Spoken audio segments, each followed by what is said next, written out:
This is Gail, and welcome to my channel. Tonight, we're going to be talking about all kinds of things. Let me see. Peter Parker is here. So, hey, Peter. Hi, and welcome. Okay, oops.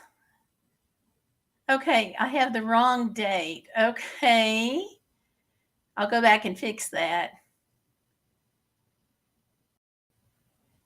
It should be the 20th. Okay, I'll go back and see about fixing that.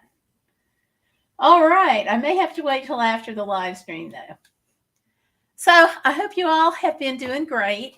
So we're going to talk about some challenges faced by people who have disabilities.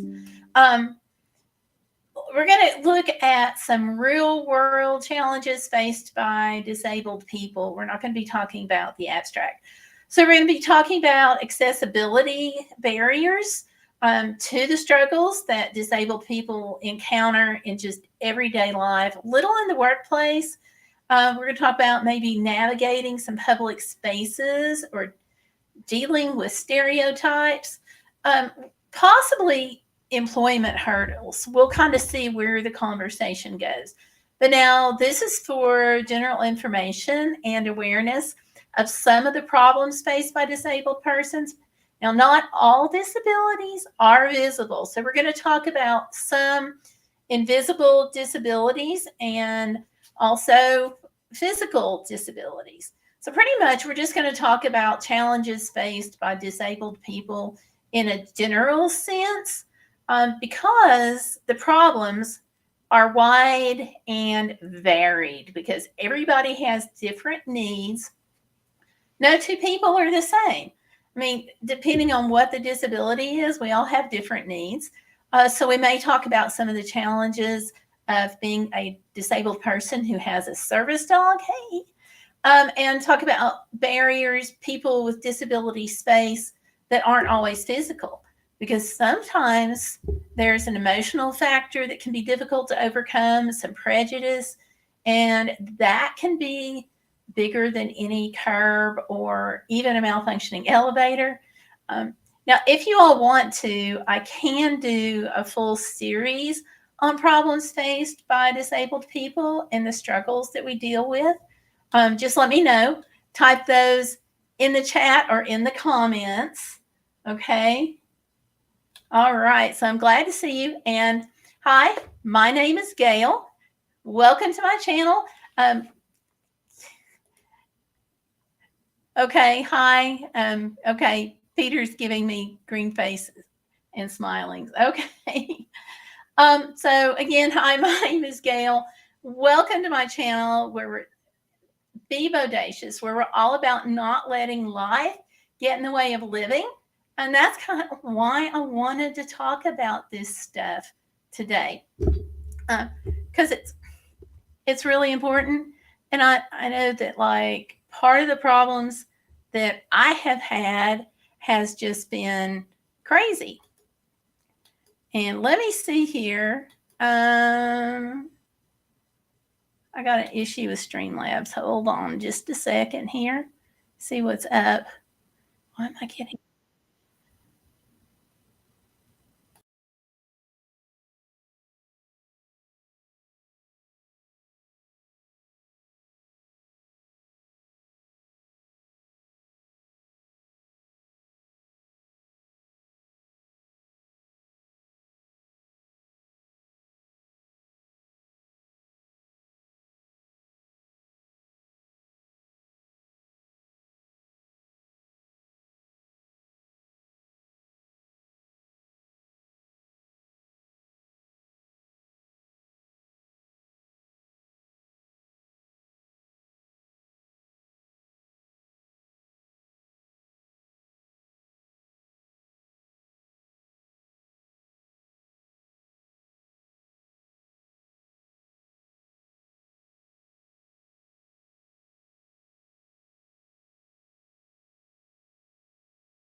Okay.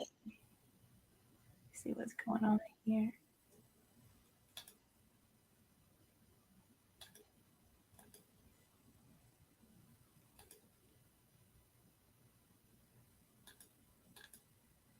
Okay.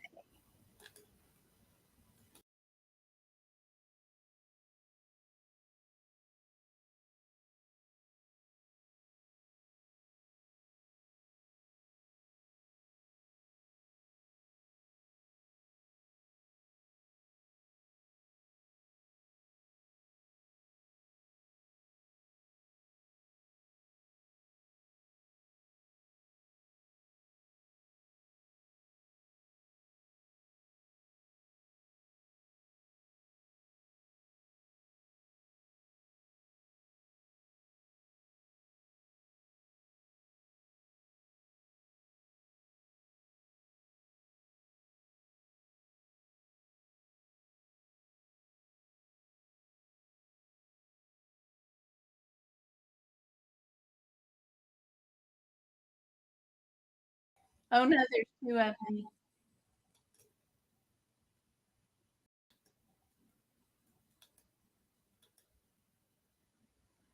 I'll kick the host out of my stream. Okay. All right. Does that help? Have we got sound? Peter, can you tell me if we have sound?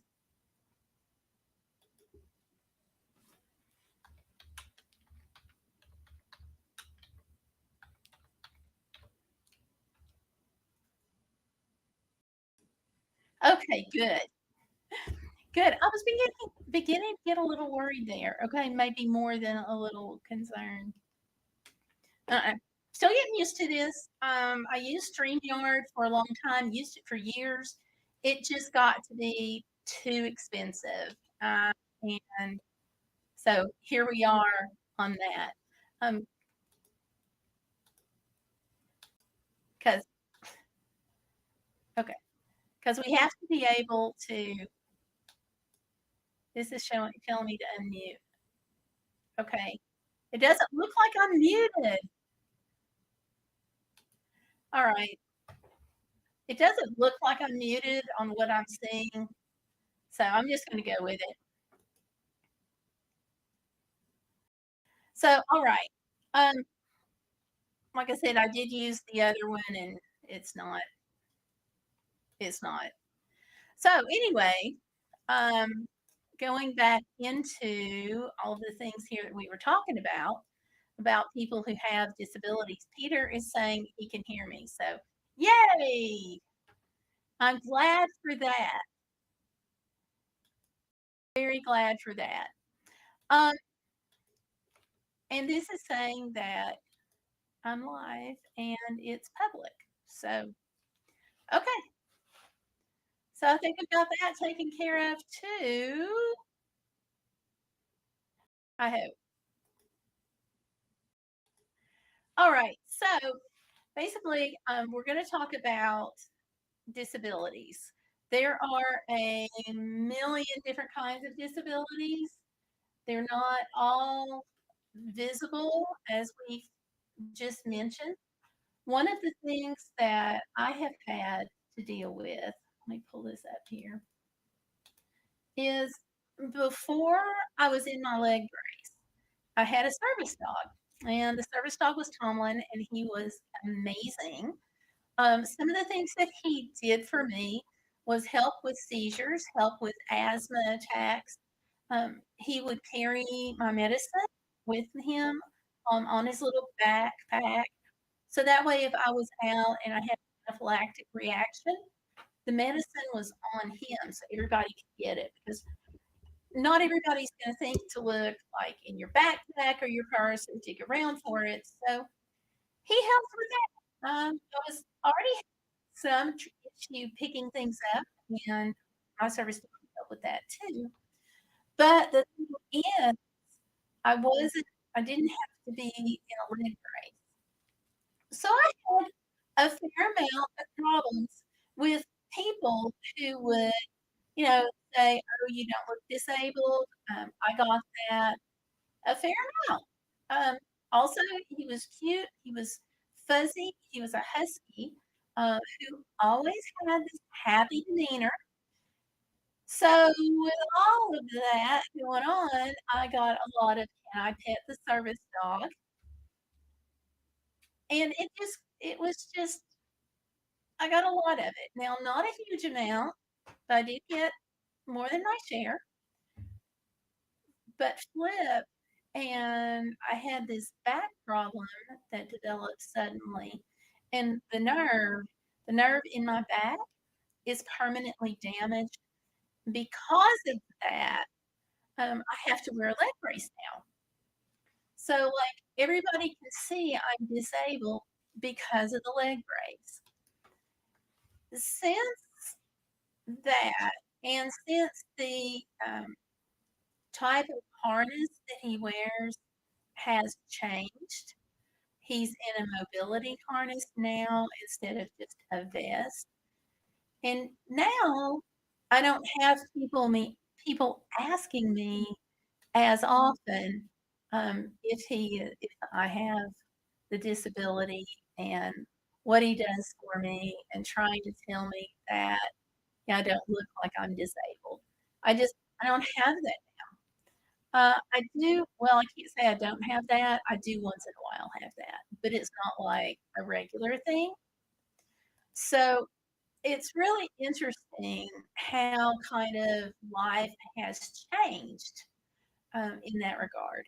So I think that, people who have a vest as opposed to a harness have more of a problem, and that's just based on me and my experience. So that's been really something pretty interesting to me. Um, and one of the other things is my disability went from being something that you can't see because, as we said, not all disabilities are visible. And so it went from kind of a hidden disability to one that's very much more out front, out there. And I think that has also um, changed changed the kind of frustration that I have with people asking rude questions. So I get really frustrated, and I know other people do too. But that prejudice is something that we have to deal with on multiple levels. Some people have to deal with it from family. Some people have to deal with it from the boss in the workplace, friends. Um, it's kind of a societal thing. We don't really, we tend to discount people who have disabilities, and we should not. But I think there's this internal thing that you also go through when you see someone who's in a wheelchair or a walker. I did that for a while too. And I think there's this internal thing that you go through because you don't know what to say or necessarily what to do or exactly how to act. Because as we've been living our life, we haven't been taught these things. And especially like if you have a service dog, we're just now getting to the point where people are starting to get the message. Don't pet the service dog, you know? So we have to overcome society's viewpoint of people who are disabled kind of being cast aside. But we also have to overcome that internally, okay? Because sometimes our longest road is from our head to our heart. And like logically, we know that we still have the same mental and emotional capabilities. We still have the ability to relate to people. We just may not be able to walk, or we have anxiety or things like that. And we have to overcome the negative thoughts and the negative viewpoint that we have about ourselves. And we have to be able to accept that and integrate our reality into our life. I talked with someone one time, Tanya Lambert, who has been on before. Phenomenal, phenomenal person. She has a channel on YouTube if you want to check that out. One of the things she said one time that kind of struck with me is she said she had an easier time as a disabled person as far as coping emotionally within herself because she didn't have any comparison. She didn't know what it was like to be able because she'd always been disabled or differently abled, if you want to call it that. That's a term that a lot of people use. Um, and I'm not going to get into, ableism. I'm just not going to go there. But that is a term that some people use. So she really opened up my eyes on that because when you have been able all of your life about anything that you wanted to do, whether it's walking, talking, cooking, moving your hands, and then all of a sudden you can't, it's really hard. And you've got to really sit down and tell yourself that you're going to be okay. And sometimes we need professional help to do it, and that's okay. Professionals are there for a reason. They're there to help. And there's no shame in reaching out if you need a professional. Go for it. Because dealing with your disability means integrating that disability into your life. So with me, I'm just going to pick on myself. I went literally from being able to walk on a Thursday and Friday to being unable to walk by that Monday. So what happened was I have these discs in my back that are just stubborn. I knew I had them. The doctors knew I had them, and I was scheduled for surgery. So on a Friday afternoon, my back started hurting just phenomenally. I've never had that kind of pain in my life. Labor, kidney stone, appendicitis, gallstones, nothing compares to this. Those are all minor compared to the pain in my back. So I called the doctor and they phoned in a steroid dose pack. I take it, my back, it quit hurting. So I thought, okay, I am home free. I had like another 3 weeks to surgery date, and I thought, I'm good to go. Saturday, I start tripping over my foot. Sunday, my foot is just hanging there on the end of my leg. I was having to really step way up high to be able to make that step.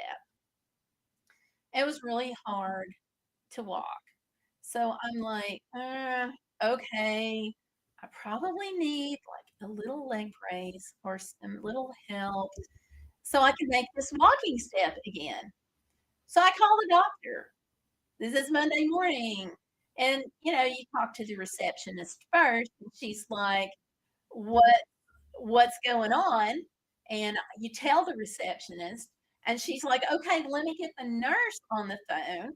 The nurse became the PA, and the PA became the doctor. The doctor is saying, click this here. The doctor is saying, how far are you from the emergency department? We would like to see you. I will meet you in the emergency department. Here's where I knew I was in trouble, though. This is Christmas holidays. And he said, do you have nail polish on? And I'm like, well, yeah. Take it off before you come. Whoa. So I had to go and I had to have the nail polish taken off because it's a gel and it wasn't coming off for me. And we get to the ER, my foot's still hanging. The doctor comes in, does his exam, and says, we're going to see how much functioning we can get back for you. And that was an attention getter.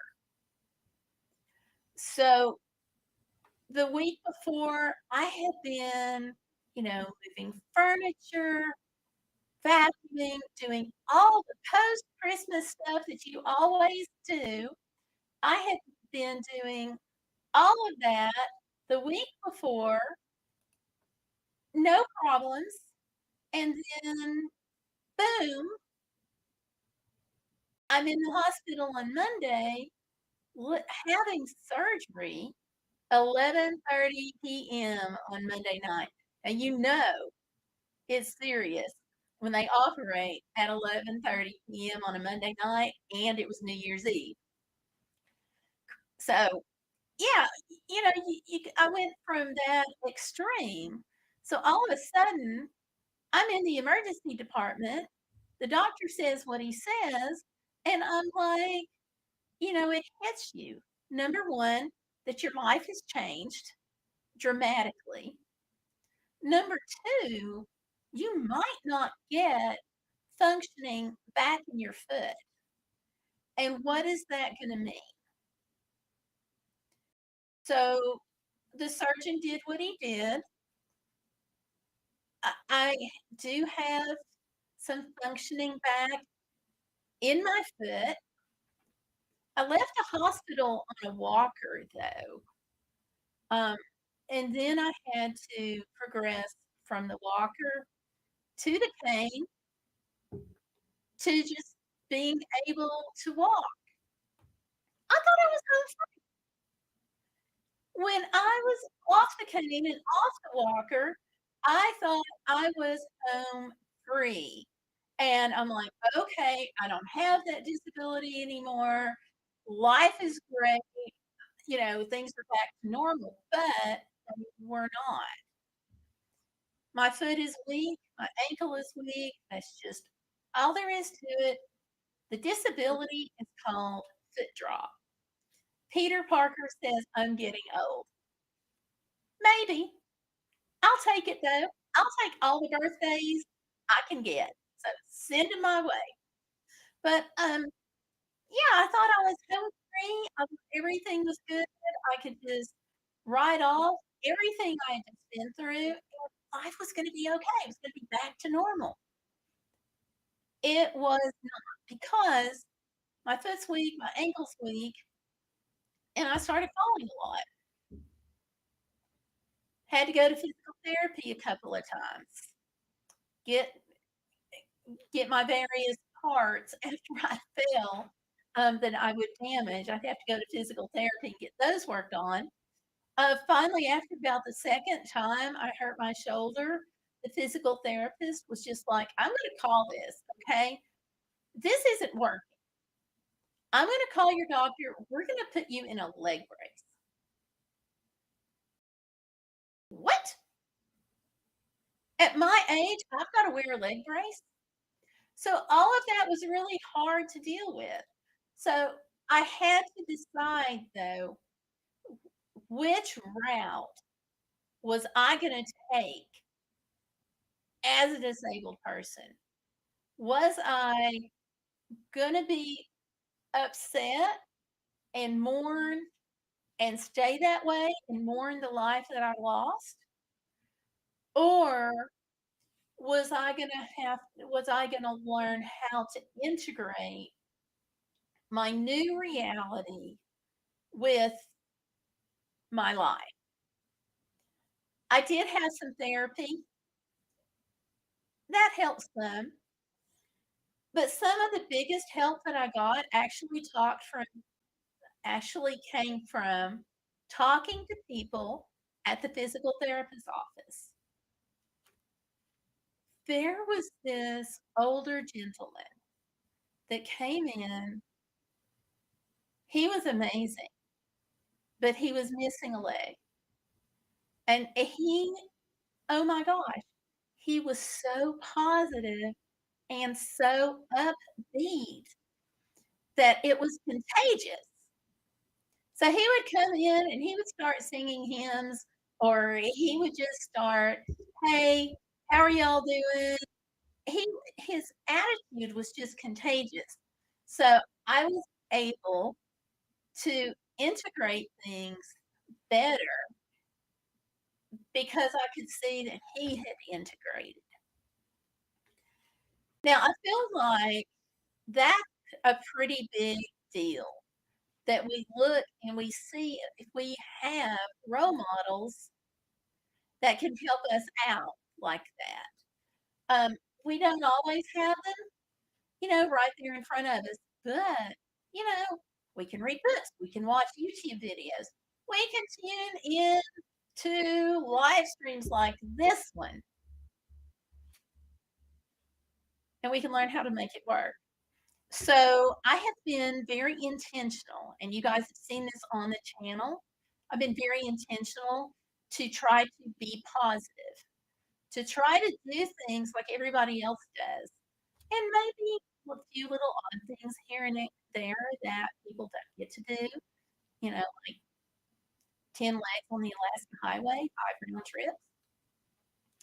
Um, and I try to do that to show that once you integrate this into your new reality, you can achieve. Now, it's really tough, and especially if you're talking about invisible disabilities and being this invisible disabled person you feel like society doesn't see. And certainly, we're going to have limitations, all right? And that's just the way it is. But I got to tell you, you're going to have limitations whether you have a disability or not, because that's the way life works. Okay. We sometimes have to overcome abuse. We sometimes have to overcome, maybe we're not a public speaker. Maybe we have asthma and it just kind of impacts a little bit. We may have a bee allergy. That bee allergy may not be a disability, but if you get stung, it's a major deal, right? Grab the epinephrine and do your thing. Those things happen. Once we learn to accept that, it helps with everything else. So we're always going to have some limitations. And as we get older, our bodies get a little quirkier, right? Integrate it and realize that these things happen. And for me, once I did that, it was like, oh, okay, you know. And then it was a learning process of how do I get from point A to point B to point C. Some of us have things like I have the physical, but I also have seizures, and I also have blood sugar, and I also have a learning disorder. That's just part of the problems being faced by disabled people being wide and varied. We all have the different needs, like I said earlier. And so for things like learning disabilities, there are things that you can do that can help with that. For dyslexia, there's special fonts that can be used to help people who are dyslexic read better.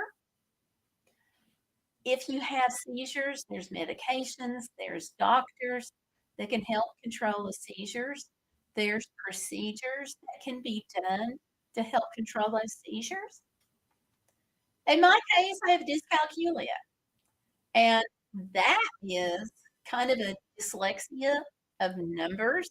It's a hidden disability, like the other things I just mentioned, you don't see it.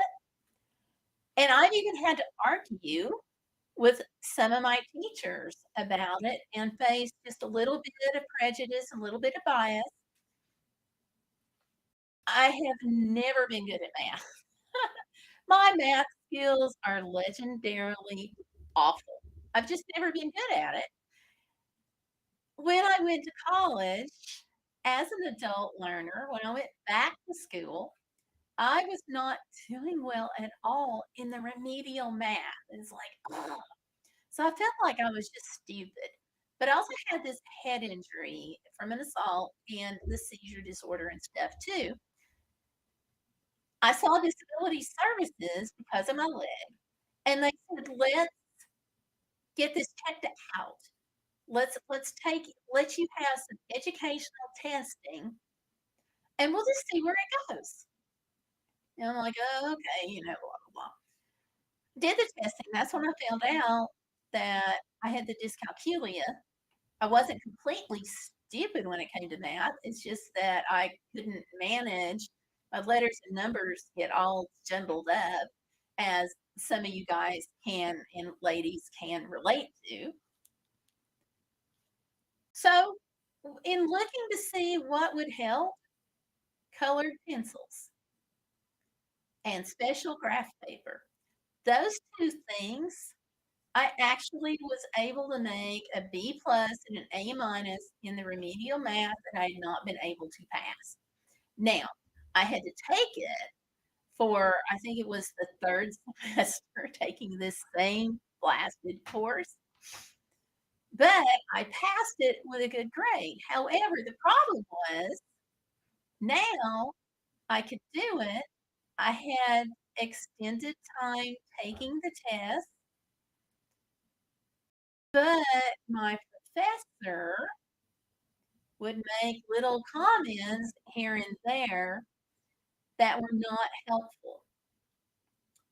So I had to get beyond that.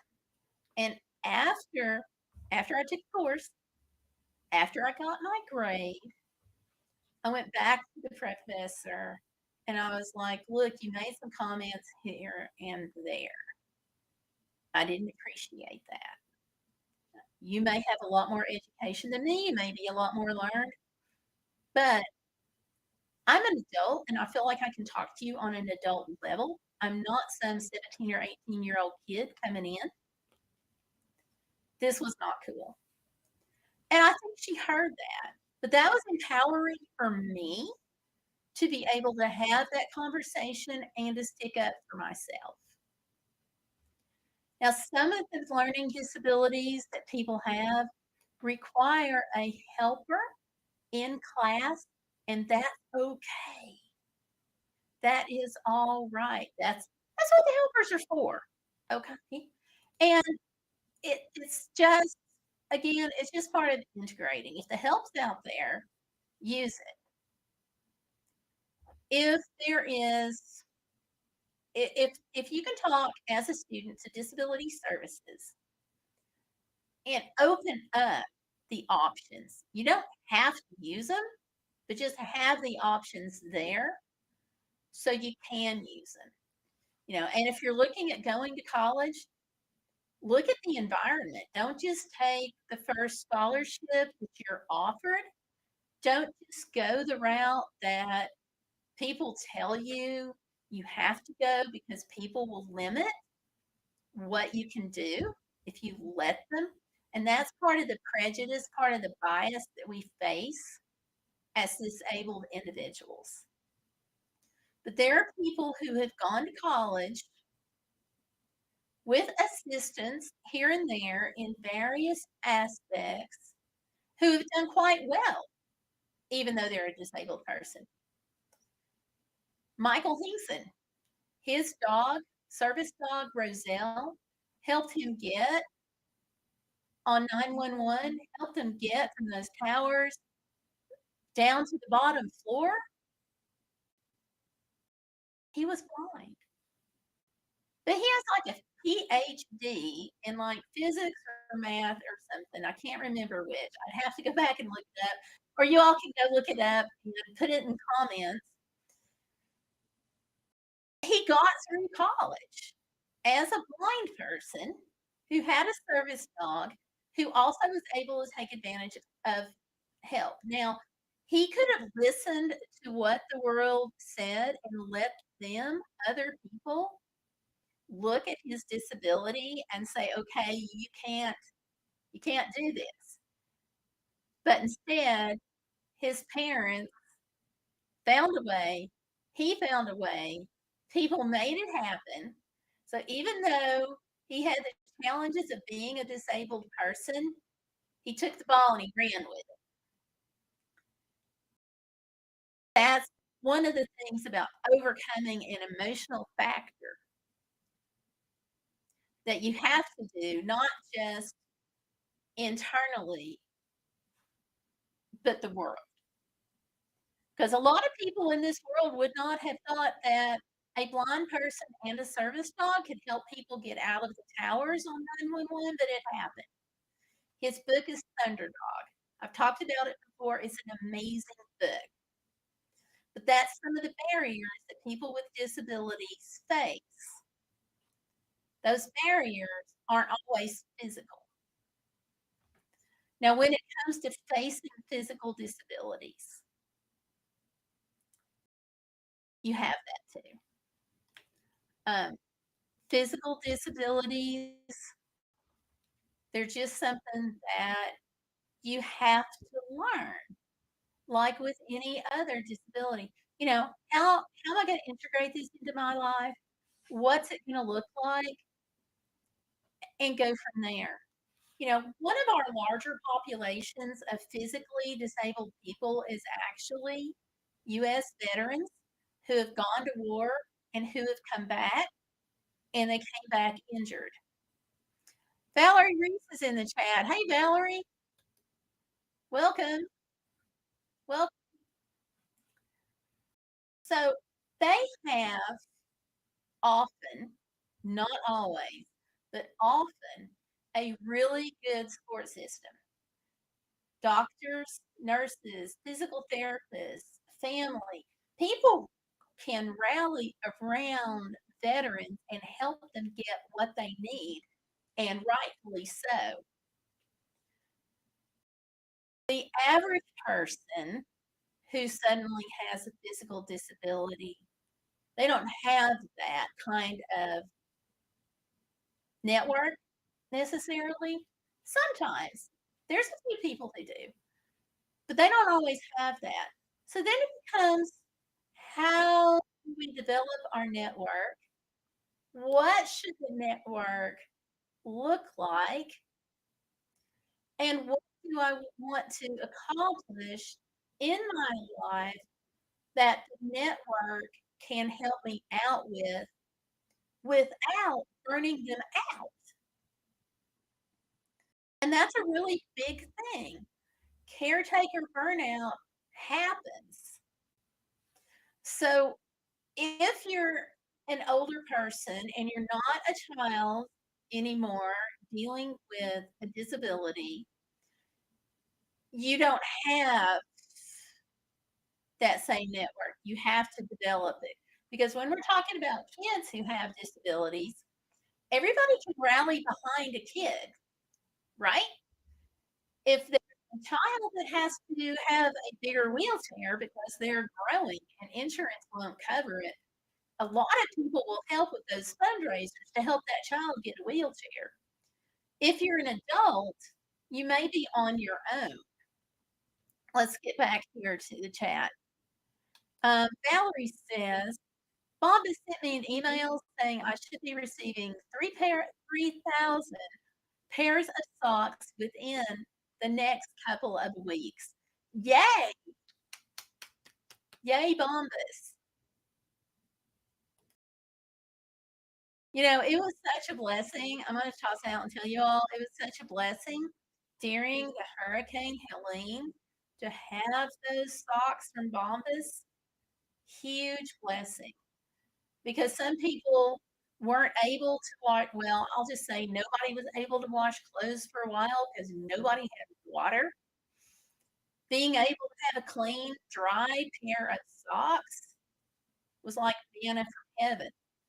And if you have blood sugar issues and you're diabetic, or if you have lost feeling in your feet and you're dealing with that kind of disability, a simple pair of dry, clean socks can help save your life. And I am not kidding about that. Or ex- at all. Not exaggerating, not kidding. Because when someone who is diabetic or when someone who has little feeling in their feet, when their feet get injured, it can lead to major problems. Having a clean pair of socks to be able to change into helps alleviate that. It's not something we always think about, but it happens and it's there. You know how icky your feet get when they're wet, sweaty, and they're sticking in the shoes? You all know that feeling. But imagine being somebody who cannot feel their feet well anyway, who are going through that and they don't have a resource. So thankfully, Bombas stepping in and donating socks to Valerie. Valerie donated them to us, and we distributed socks out here in my county.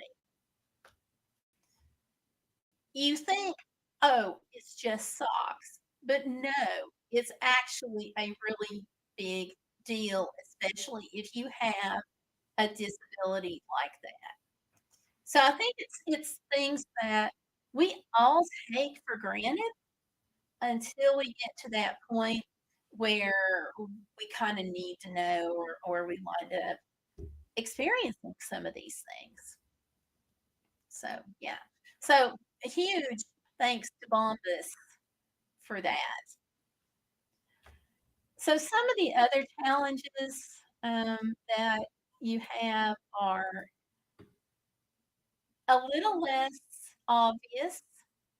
It's kind of like the socks. The socks are not an obvious thing, but there are many, many examples in life that able people just don't think about. So I'm going to talk about a few of those. Hey, we got Butterroll Boutique in. Hi, Butterroll. It's good to see you. Whoops, wrong one. Hey, welcome, welcome, welcome. And Valerie is saying socks are the #1 requested item by people who are homeless. A lot of homeless are disabled people who are not healthy. Yes, exactly. And there again, the socks can prevent an injury that can keep somebody healthy. We did have the unfortunate situation of of somebody in a storm who got their leg hurt, lower leg, ankle area hurt, didn't realize it, did not have the clean socks, developed a sore that got really bad and it turned gangrene. So, yeah, it's just one of those things that unless you're in that situation health-wise, you don't think about it. Another thing that we don't think about it, I'm just looking at my list here. Let me pull it over. Okay, bathrooms. I am going to like not exactly go off, but I'm going to rant about the bathrooms. Why? Why is the handicap stall 90% of the time at the far end of the ladies' room? You come into the bathroom, and if you're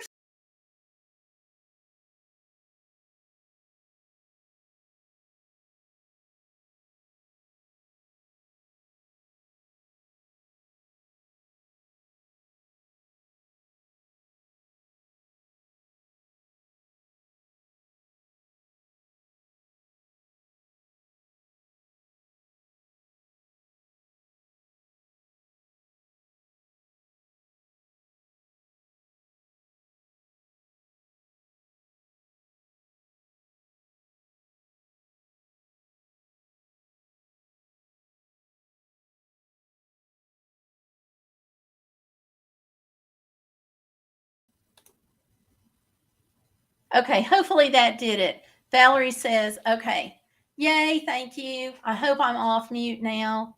I bumped something with, I don't know which hand, but I think that fixed it. Okay, so I was fussing about bathrooms. Like when you go into the ladies' room, you have to go all the way to the far end most of the time. And if you're on a walker, that can be really difficult. Now, if you're in a wheelchair, slightly easier as far as getting down to the far end, but it's also a problem if you're a caregiver and you're trying to help somebody get to that far stall. So it'd be a lot easier on people if, when they're designing the bathroom, they put the handicap stall closer to the first door when you come in. Okay. But they don't. And so that's one of the barriers that people don't think about until they really need to know it. So a couple of the other things that I have run into with bathrooms, I said I got my list here. The handicap stalls, when they do have them nicely placed or not, it doesn't matter. But a lot of the handicap stalls have those nice extra railings and don't have space to turn a wheelchair around. So that if you're in a wheelchair, you've got problems because you can't get in and turn the chair. That means that a lot more people have to go to the family bathroom simply because of the design of the main restroom in a store. And not everybody has the family restrooms, right? The other thing I've noticed, I've dealt with numerous times with my service dog. Pipsy has got the best personality, but I don't always have space in the handicap stall for my service dog. He helps me brace. He helps me balance. Now, when do you need to brace and balance? When you're getting up off the sit. Just saying. So the design of the bathrooms, even the design of the handicap stall, is often a challenge. And you can go in and everything looks like it's right, looks like it's perfect, and then you find out that the knob for the bathroom is on top of the commode that you have to push down. And if you're in a wheelchair, you can't necessarily reach that and push that button. So it's things like that. If you all are ever in a situation where you are helping to design a public restroom, whether it's for your small business or for a church, remember these things, because as we get older, the chances increase of us as individuals needing these things. And if you're helping like design for a church, or you know that your church is looking at an expansion, go talk to the pastor, go talk to the trustees and say, hey, because the bathroom may meet codes and still not be usable. Just saying. The lip going into the bathroom, a lot of doors have that little lip there at the door frame. That can trip somebody. Case in point, me. So it's things like that. Sinks that you can't reach if you're in a wheelchair. Sinks that you can't reach are another thing. And these are things we don't think anything about. And I was in a restroom. A woman was in a wheelchair. She was having to wash her hands.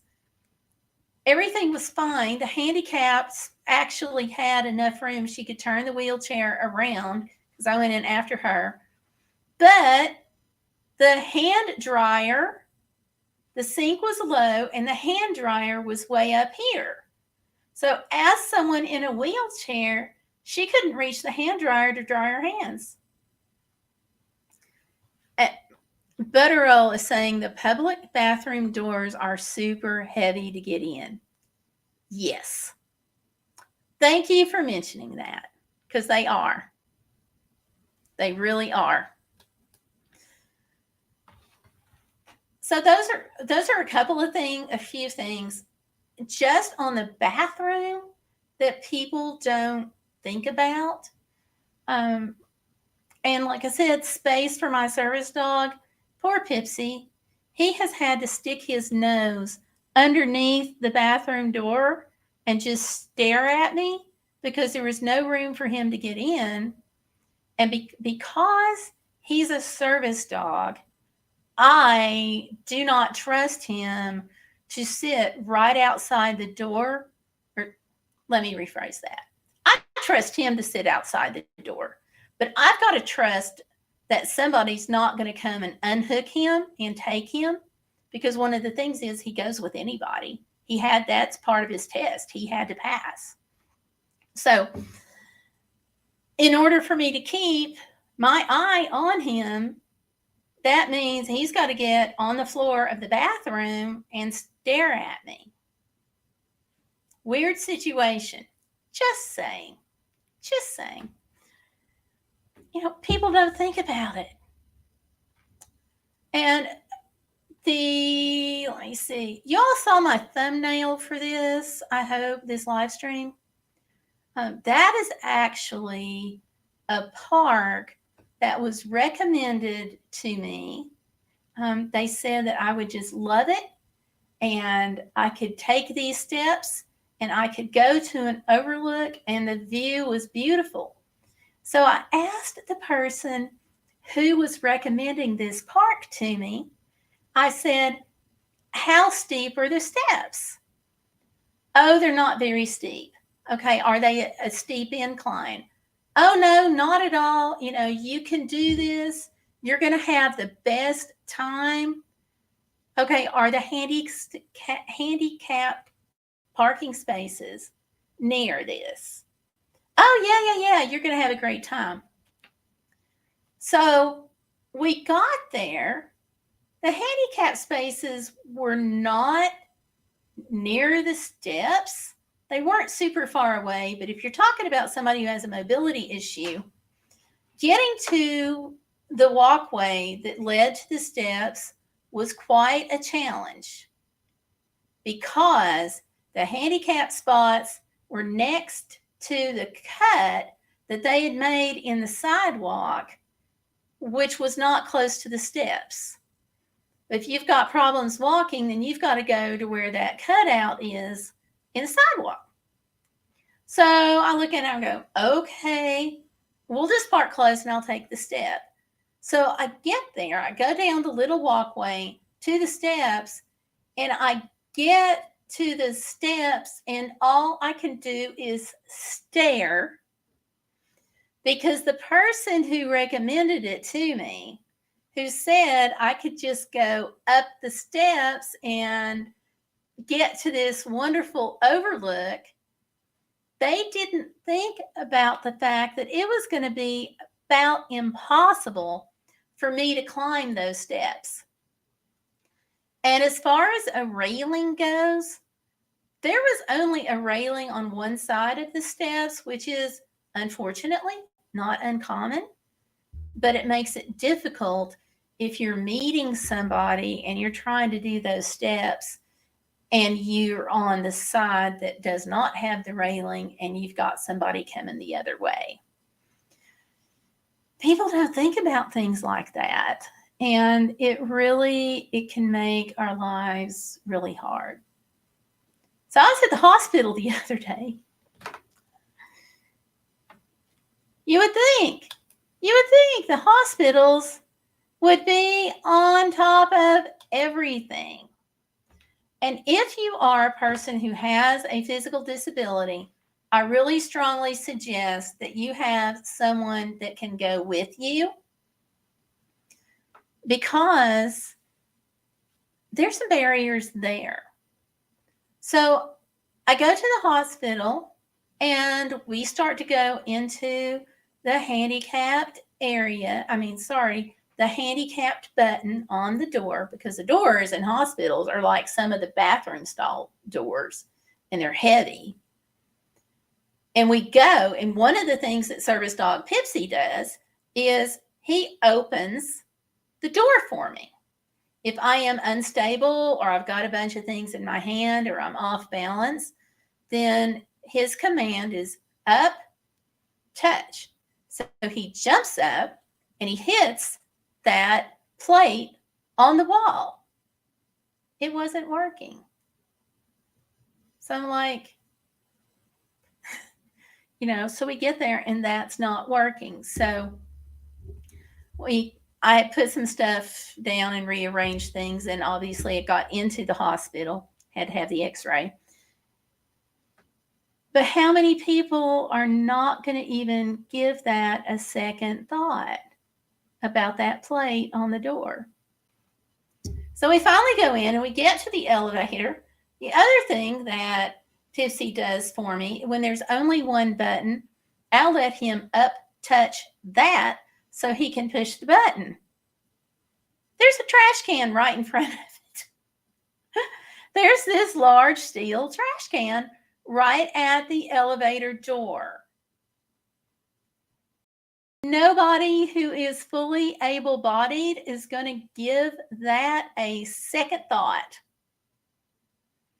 But if you have a disability that's a mobility disability, you may not be able to reach that, or you may be off balance and not able to really do it. If you're in the situation where you have a service dog to do these things for you, your balance is not good, or you're in a chair. But, if you're a wheelchair user, you've got to reach over the arm of your chair and over the trash can and lean over and hit the button. So if you are out and you see this situation and you see somebody who's disabled, offer to push the button for them, please. Just offer. The worst thing that they're going to do is say no, but they're going to be at some point, on some level rather, they're going to be glad that somebody was there to offer to hit that button. But we don't think about things like that. And I keep saying, and if I ever have a youth group, again, that's capable of doing this, which won't be my youth group, it'll be have to be another church, but something that would be really nice for a youth group to do would be to work it out with a grocery store so that they'll be there from the hours of we'll just say 4 to 5, for example, and help people who can't reach up at the top shelves or can't reach at the bottom of the shelves. The thing about that is, I call it the disability tax. The less expensive items are going to be unless there's a sale, generally the less expensive items are going to be either at the higher shelves or the lower shelves. And that puts the more expensive products at your eye level and just below. So if you're a person that has a disability that affects you enough to where you're in a wheelchair or a mobile scooter, or just having problems hanging on to things, because the shopping carts are essentially a walker on a little bit bigger wheels. So when you have those more expensive items at eye level and just below, you have to buy those items because it's what you can reach. So that means you're spending more money. And if you're a disabled person, you may be on food stamps or disability or some other type of fixed income where you need your dollars to stretch as far as possible. And that can't necessarily happen for you. So I've always thought that that would be a great thing for a youth group to do. Work it out with a store, maybe get, like sometimes you can get construction vests of all places at the Dollar Tree for like $1.25 in tax, or some kind of armband or a church t-shirt, just something to identify themselves. But we don't always, I will say that we very seldom even ever consider the fact that those more expensive items are where everybody can see them easily, and then the disabled, wind up, like I said, having the hard time and hard time with the cost. So that's why I call it the disability tax. And these are just, I'm not meaning to rant. I know I'm picking on my own life a lot because I don't want to throw out, anything that could make somebody else feel awkward. But these are just some things that we have to put up with, that if we're looking at design or we're looking at just small helpful things, when you have a disability, there is no such thing as a small helpful thing. It's like I talked a few minutes ago about socks. You think that's a very small thing, but it's not. Ladies groups in some churches, oh my gosh, where would we be without ladies groups in our churches? They will sometimes make those bags to go on walkers. Those are fabulous. The bags that can go on the wheelchairs, completely fabulous. Absolutely fabulous. It's things like that just are super, super helpful, but we just don't think about it until we're in that situation. Steps, ramps, churches. I'm just going to, I hate to pick on churches, but I'm going to pick on churches for a minute. I have been invited on many, many occasions to go to churches and speak, and find out that the steps are so steep. I'm sorry, the ramp is so steep that the steps are actually easier. And that again, when the men are out there, usually it's men, okay, some women, okay, when they're out there and they're building the ramp, what they look at is the steps and the ground to the end of the building. And they don't always think that you may have to run that ramp down the side of it just a little bit to make it where somebody can actually use it. So I challenged a trustee one day. I'm like, look, I see where you're going with this, and I'm glad that your church has a ramp, but take that wheelchair in there that you have sitting in there for Miss Mabel and take that and you try doing the ramp like that, okay? Oh, we're all yeah, he couldn't get back up the ramp. So then they immediately started making plans for how are we going to fix this? And they did. And sometimes, as a disabled person, you've got to be, if you've got a mobility disability, you have to be thinking 2 or 3 steps ahead and always have a backup plan in the back of your mind. Elevators go out. Buttons don't always work. Your area that you have to take to get to your car can be darker because it's on the side and around the building. And you sometimes have to go halfway around the building because that's where the ramp is. Ramps may be slick. You may not be able to use them. So your backup plan, what do you do in those situations? Can you get up the steps? If the elevator is out and you have to go to the doctor's office, what's your plan?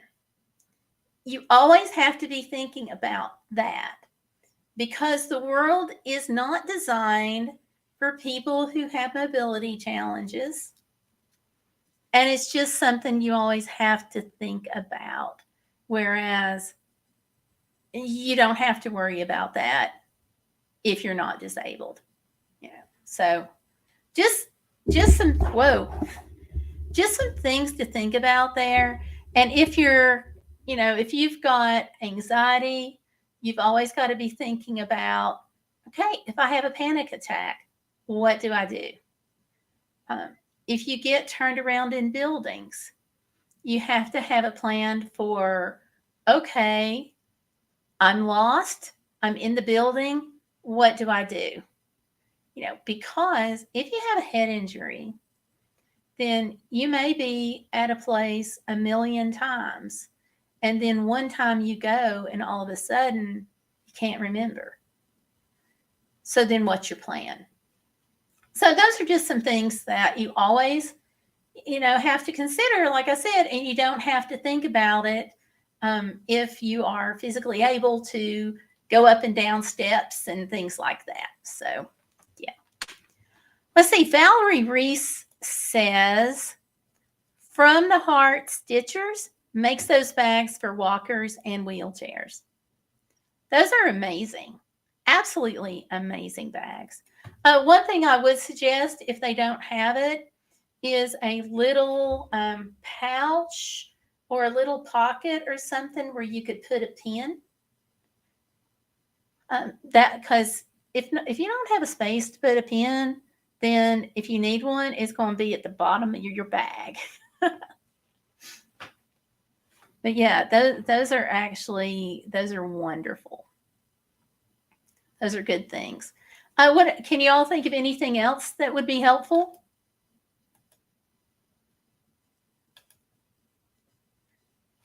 And there's enough that I could actually probably do a series on this if you all are interested in that. So if you do have that interest, let me know.